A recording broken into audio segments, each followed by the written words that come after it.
తెలంగాణ యూనివర్సిటీలో national service scheme NSS unit 1 మరియు unit 4 ఆధ్వర్యంలో కొత్త బాలుర వసతి గృహ ప్రాంగణంలో క్లీన్ ఇండియా ప్రోగ్రాం నిర్వహించారు। ఈ కార్యక్రమానికి ముఖ్య అతిథిగా తెలంగాణ యూనివర్సిటీ ఉపకులపతి ప్రొఫెసర్ టి యాదగిరిరావు హాజరై ప్రసంగిస్తూ ఆవాస ప్రాంతంలో నీరు, చెత్త నిల్వ ఉంటే దోమలు చేరతాయని, ఆ దోమలు డెంగ్యూ లాంటి ప్రాణాంతక వ్యాధులకు మూలమని తెలిపారు। ఈ క్రమంలో విద్యార్థులకు పరిసరాల పరిశుభ్రత ప్రాముఖ్యత మరియు ప్రజారోగ్యంపై దాని ప్రభావం గురించి వివరించడం జరిగింది। అదే అదే అదే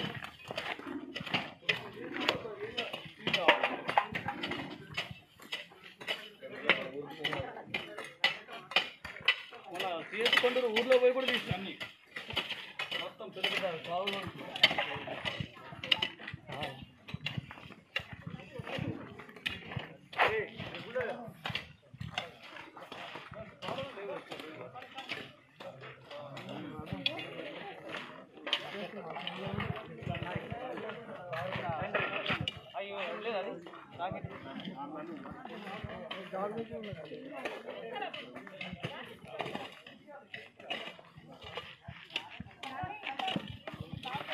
మరిన్ని అప్డేట్స్ కోసం మా ఛానల్ని సబ్స్క్రైబ్ చేయండి।